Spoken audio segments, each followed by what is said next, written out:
give us like a bit of background about yourself and like how you kind of got into filmmaking? We were doing a bit of research and saw that you used to do a lot of commercial ads and things like that. Yeah, well, I studied graphic design originally. And I thought that at the time, I thought graphic design was more like motion graphics. From like watching Channel 4 and the logo kind of coming together and stuff like that. So I was like, oh yeah, that looks cool, graphic design. And then I studied graphic design, and graphic design isn't really, it's mostly print and laying image to print. But I started experimenting with animation in college, just sort of teaching myself some motion graphics and animation. I made a couple of like sort of short films, like a fake trailer for a movie and a stop motion kind of interactive game and stuff like that. And then when I graduated, I was really into absurdist comedy at the time. Still am, but I was watching a lot of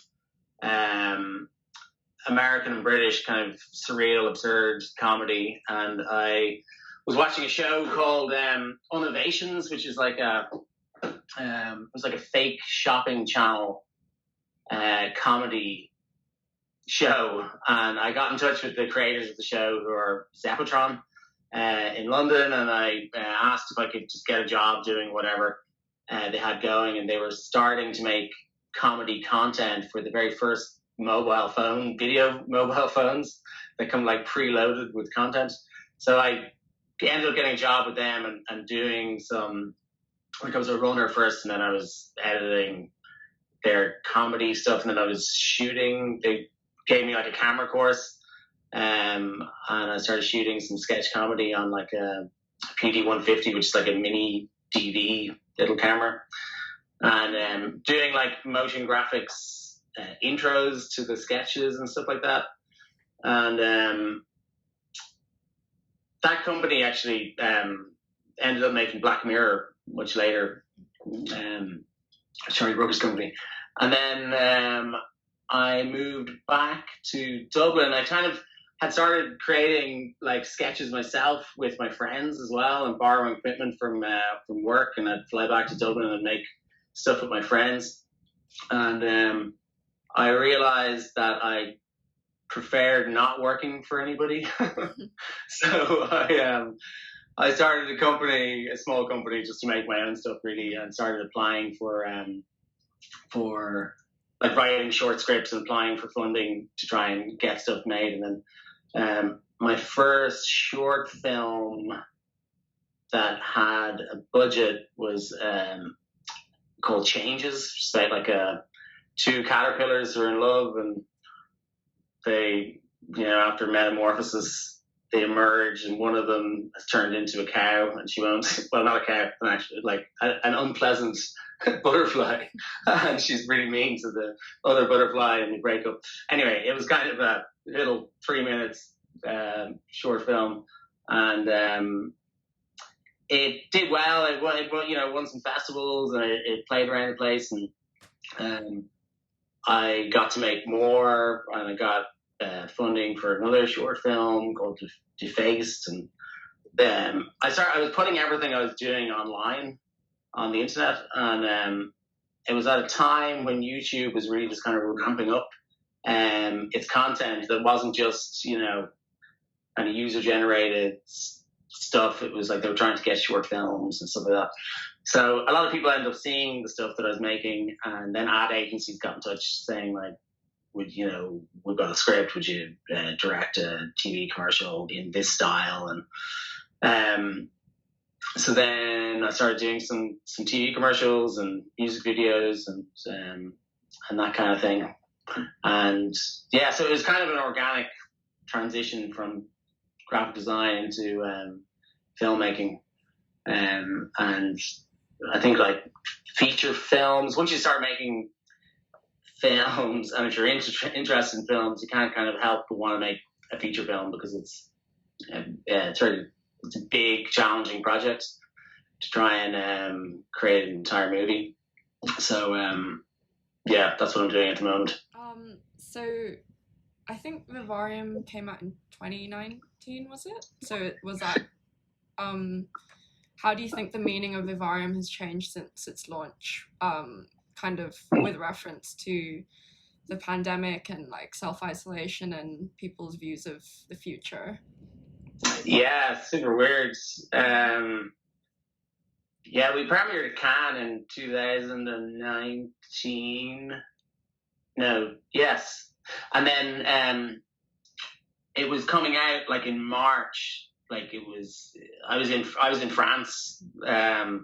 It came out in France first, and then it was supposed to come out in the US, kind of late March, early April, and so I was in Paris, and suddenly like it came out, and that was good. A lot of people came to see it the next day, but there was already kind of an air of like coronavirus, so people were a little bit wary. And then like the next day, the government started shutting down the schools, and then the following day, there's no cinemas open. So it was it was a bit of a bummer.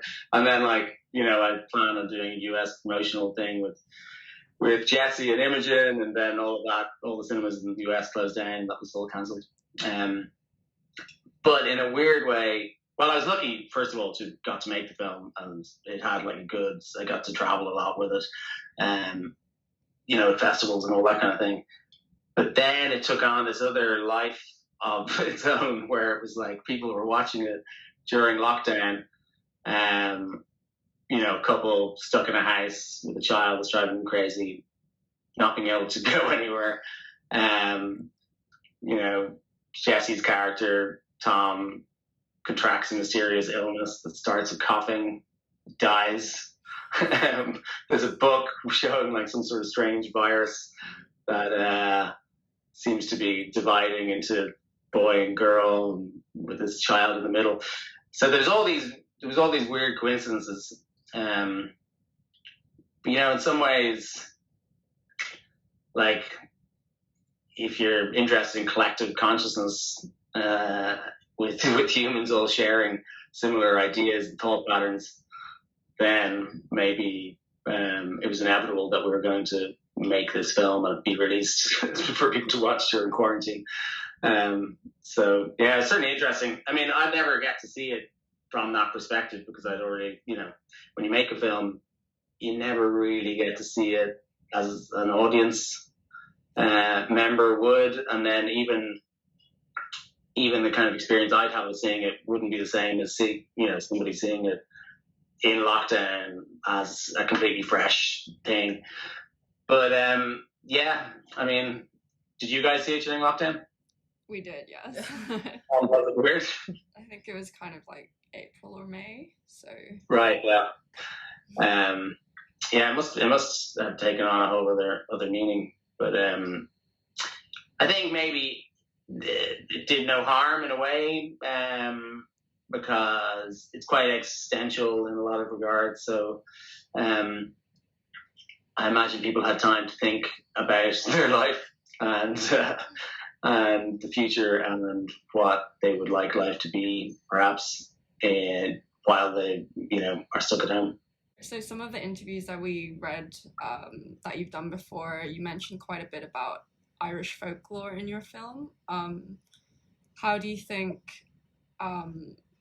this Irish folklore or like these stories have influenced your creative processes? Yeah, it's interesting. It's hard to tell what parts of folklore. I mean, I've always been interested in folklore in general, and mythology, Greek mythology and Roman mythology, and those stories, because they generally have a dual purpose. Their narratives are kind of there to steer society or give whoever's listening to the story some sort of moral guidance, and that was sort of the function of folklore in a lot of ways. And I mean, there's a lot of fairy stuff, I guess, that could be related to Vivarium and Without Name, my first feature, that's very fairyish.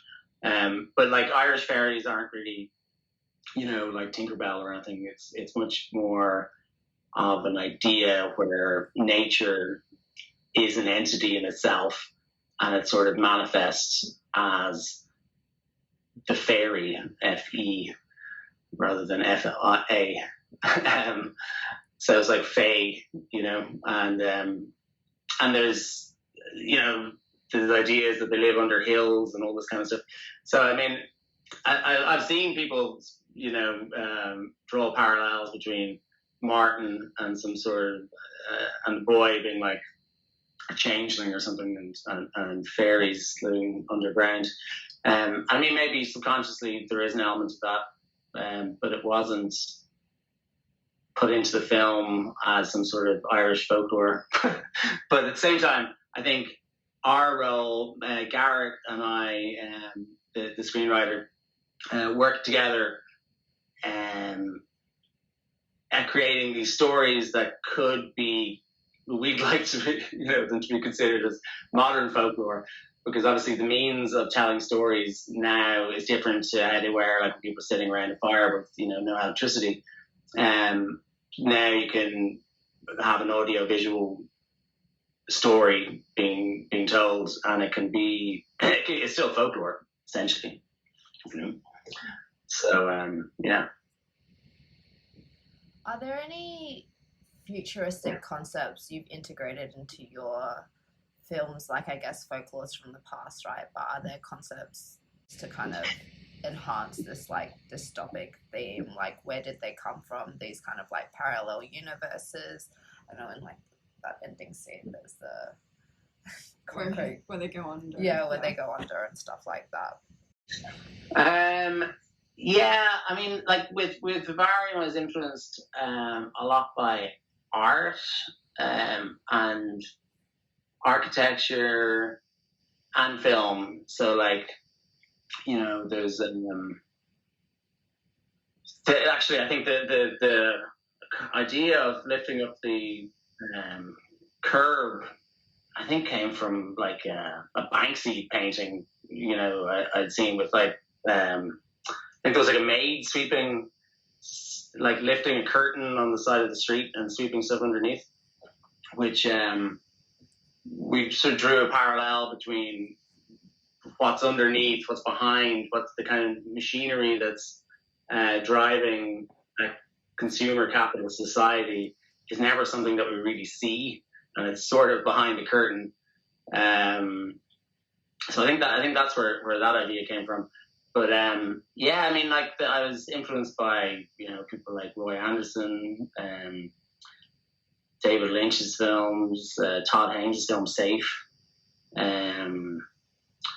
There's a Kiwi film called what's it called again? Another Earth. I'll remember in a minute. But yeah, I mean, it's been a while. It's also been a while since I've made the film. I'm like currently making another film, so it's hard to remember where all the various influences came. Obviously, there's a huge influence from René Magritte and his painting Empire of Light, which was sort of the initial starting point in a way for the aesthetic of Vivarium. But I mean, I don't think it was so much thinking about dystopic worlds or dystopia and trying to do a version of that. It was more that we were trying to explore themes, and through those themes created a dystopic sort of environment for the story to play out within. And that version of dystopia is just this world of homogenous, characterless, dehumanized, gigantic housing developments that were inspired from Foxes and what really went on during, after the crash in sort of 2008. And there's all these abandoned housing developments, and like people were really living there, and they were really trying to get out of their predicament, but they were trapped there because they bought a house that would cost way too much money, and the banks wanted their 100% mortgage paid back, and all of that. So on a kind of parallel, the world we were creating for Vivarium was like an amplification of all of that in order to show how strange and absurd life would be if we all just decided to let, if you let everybody do, if you let, I suppose, a capitalist mindset just go for it, that's what you'd end up with, because they would literally just strip back all of the natural world and cement us and put you in little boxes that are very easy to predict your behavior and bleed you dry, basically, in order to just expand and keep growing a little bit like Yonder itself. So, yeah, I mean, that probably leads to the whole technology thing as well, where, like, what's going to happen in the future with all of this, I have no idea. But it doesn't look good. What is your take on us living through this internet age with all this new technology and virtual reality-driven future? Yeah, I saw an article about cows in Japan wearing like VR headsets that were showing like green pastures, and it made them more calm and they produced more milk. It's a pretty grim concept. But yeah, I mean, it's strange. It's strange how people, I don't know. I mean, like, there's the version of the future where everyone just kind of goes along with it and just keeps on, allowing their data to sell them more stuff and all of that kind of thing, which is one version of one trajectory. But I actually don't think, like, I wouldn't be surprised if it became more punk, a new wave, to reject all of that and start taking privacy more seriously and using technology to kind of better society rather than just kind of continuing in this sort of untenable pyramid scheme where society, people end up quite unhappy because they're in a pursuit of happiness that is actually not real. It's something that's advertised at them. Do you know what I mean? So I guess that's the difference between individualism and sort of community and all of that. So, I mean, technology is bringing people together in a lot of ways, but it's also alienating people and isolating them and giving them sort of a full sense of reality. So, yeah, it'll be interesting to see what happens. It'll be interesting to see what happens. But I don't have the answers to like, I've been asked in an interview before, like, what are we going to do to kind of save ourselves from a horrible world like Vivarium and Yonder? But I think it's up to younger generations, I suppose. Well, I mean, I guess there's a responsibility to for everybody to leave behind a world to the next generation, but then there's also up to the next generation to visualize the kind of world that they want to live in and then make that into reality, Do you think then, like, Yonder, I guess, exists as its own community, that, like, there was only two people? How do you think, like, variables of adding, did you ever think about adding the other variables of, like, neighborhood, more people and neighbors and stuff, and how does that kind of affect the society, I guess? Well, the idea, it's quite an abstract idea, maybe nobody gets it, but the idea is almost, as we were developing the story of Vivarium, it's like there are other people in the houses, but they can't see each other, which is sort of mirroring, subdivisions and these sort of housing developments in commuter belt towns where people don't actually know their neighbors. They never see them because everyone's working all the time. So it's as if they are, I was quite interested in string theory while we're working on this as well, and that each home is sort of vibrating at a frequency that the next home is out of sync with. So when Gemma goes underneath the curb and kind of experiences the other houses, it's as if she's like being able to pass through these other dimensions and seeing that there are people in all of the houses and they're going through the exact same kind of stuff, and some people are handling it better than others. So yeah, the idea was that the place is kind of full of people, but nobody talks to each other. They're all trapped in their own little worlds. What do you think then post kind of modern culture would look like? What do you think it would look like? Postmodern culture. Yeah. I guess in the context of these neighborhoods, it's like there wasn't so much of that like community culture that we get in regular neighborhoods or in these kind of like ghost estates, how they were kind of created from scratch. Yeah, I suppose that's the thing. That's where like I maybe I'm just optimistic, but I have a feeling that people are starting to feel the absence of community in their society.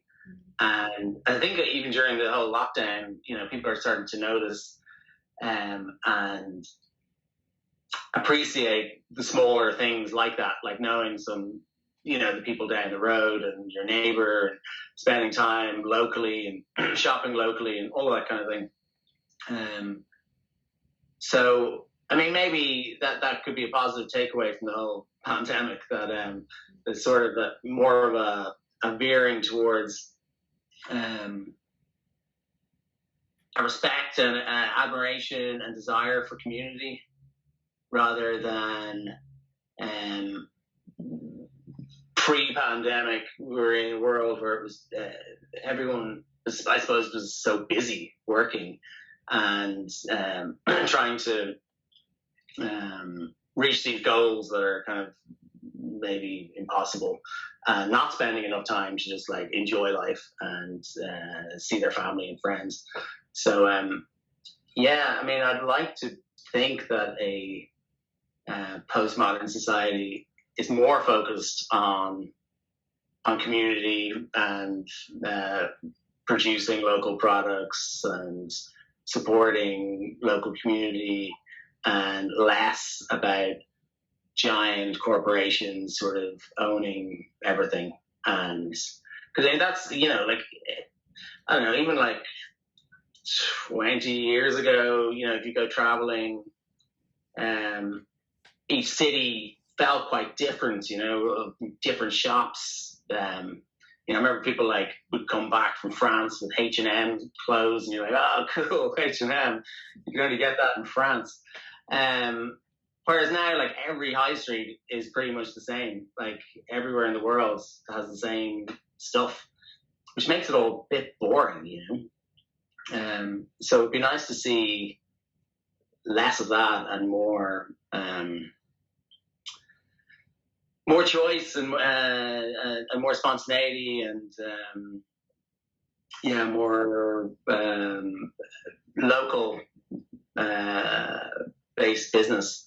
I mean, that's a lot. Like the film I'm working on at the moment is sort of dealing with fast fashion and exploitation, and it's the same thing where like I think people expect everything to be cheap, therefore these giant companies do well because they buy up all of the smaller shops and offer people cheaper things. But I think if people were able to appreciate spending money on things that lasted longer, then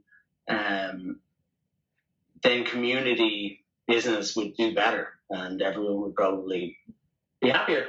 Do you have any recurring themes or themes that you would like to explore more in your filmmaking? Yeah, it seems that they're all kind of have similar themes, and they tend to have this sort of cyclical nature to the narrative. But yeah, I mean, I guess when you're making a film, you need to care about, well, I do anyway, the themes that you're trying to explore enough to fuel the duration of development up to pre-production, production, post-production, because the whole process takes years. So it needs to be something you're passionate about. So the current film obviously I'm passionate about, and it has interesting themes around folklore and culture and cultural differences between the East and the West. It's about like a Filipino nanny who moves into a fashion designer's home who's suffering from like a mysterious illness, and kind of uses traditional folk healing to reveal their relationship. So, I mean, they're kind of themes that I'm interested in as well, like belief and power of belief, and how ancient storytelling and beliefs were able to actually change your physicality, and how, I guess, modern society depends so much on big pharma and really trusts companies that like we know we shouldn't trust necessarily 100%. So and then I'm working on another project with the same writer that's about war. Really, it's about creating monsters in order to start wars and steal natural resources. So I suppose they're kind of maybe quite universal themes that explore humanity, but in a slightly sci-fi or genre way. The narrative is wrapped up in a way that's engaging, I hope, but also gets to is multi-layered, and people get to disseminate it afterwards. Can you take us through how your creative process then starts? Does it start from these themes that you were just talking about, like what's topical, for example, or? Not really. It's not like we think, oh, what's topical or what are we interested in. Like, it's more like, for example, the war film was inspired by a painting that's in the National Gallery here of David and Goliath. And David is standing over the Goliath. He only looks like he's about 15. And the Goliath's holding, his hands out, not wanting to have his head chopped off. And he looks quite, he's like a sympathetic character. And that image is what inspires the story. And with Vivarium, I suppose it was a socio-political like event that ended up inspiring the story, because we'd made foxes based on what was going on, and then that developed into Vivarium. And Without Name was it's about like a land surveyor who ends up being sort of trapped in this forest that's being protected by an entity. And I think that was kind of vaguely inspired by a documentary about the Finnish nuclear waste disposal program of burying nuclear waste in a cave or like underground and sealing it up and it being dangerous for like 100,000 years, and how they'd stop people going down there in 100,000 years if, who knows what language they'll even speak. So yeah, I think they're usually just. I guess Garrett and I talk to each other a lot, so we end up discussing these ideas and themes. I mean, we're working on a Sasquatch film that is sort of loosely inspired by, again, this kind of desire, I think, especially in America, where people are so separated from the natural world that they want to believe in a Bigfoot because it links them to the natural world. And if like a Bigfoot can live out there without anything and survive, then humanity has a chance or something. I think there's some sort of strange link there. So yeah, we're working on a Bigfoot movie that sort of explores those themes. So, but that's through just talking and watching stuff and watching stuff, and then stories start to emerge, and then I gather visuals, and we still watch a lot of films and documentaries, share them with each other, and then the writing process starts, and that can go on and on and on, for a couple of years. Generally takes about 3 or 4 years for something to sort of properly distill.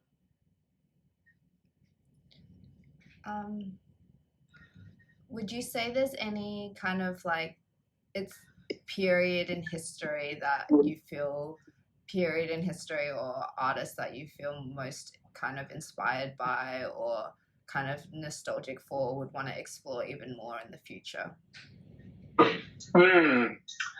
Not really a period in time. I mean, in terms of films, I think a really interesting period is 60s and 70s films, because they were a little bit more free, and they were breaking the mold and experimenting, making really interesting films with there's new techniques emerging and new types of filmmaking coming out. But in terms of a time, not really. I mean, I'm interested in doing a prehistory thing, before possibly even a Bronze Age story. There's there's an amazing exhibition, or it's a museum here in Dublin with preserved bodies that were found in bogs from the Bronze Age, and there's a guy who, you can see his hair's all slicked back. Obviously, he's been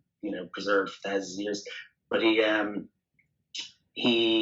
has his nipples cut off, and apparently kings used to have their nipples sucked, and they cut this guy's nipples off so he could never become a king.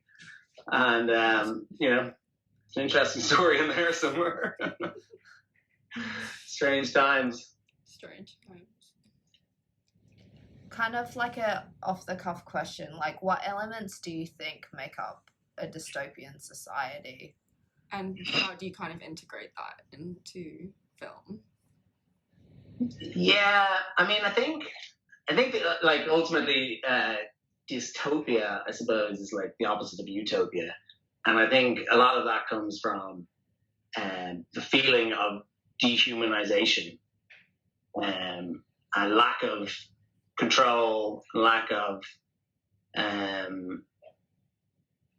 all the things you're talking about, lack of love, happiness, humanity, all those kind of things. And I think with Vivarium, what we're trying to do is create a very synthetic world that was tangible but fake. So and the boy was sort of mimicking a human only in order to reproduce like a brood parasite. So he was completely devoid of humanity, and the place is devoid of humanity and nature. And like the food is even just like vacuum packed, processed, and stuff that arrives in a box. So, which is like about 10 steps in the future where everything just comes from Amazon and is processed in some plant somewhere that you never get to see. And nature is paved over. So, like, in that regard, to me, that is a horrible, nightmarish dystopia where everything looks the same and everything's synthetic and there's no nature anywhere to be found. Is there like so actually what film are you working on now? Is it, do you have a name for it? Yeah. Yeah, it's called Nocebo. Nocebo. And it's starring Eva Green and Shai Fanassier is a Filipino actor, and Mark Strong. And yeah, we just shot for 6 weeks in Ireland, and we still have about 7 days of filming to do in Manila. So I'm going to Manila in May to start prepping that, and then we shoot it, and then it'll be finished in, I don't know, early next year, next January. And that's the film I was talking about with about a fashion designer suffering from a mysterious illness until a Filipino nanny helps her by using traditional folk healing to reveal a horrifying truth. And it does explore themes around, exploitation of the East by the West and the world of fast fashion and consumerism.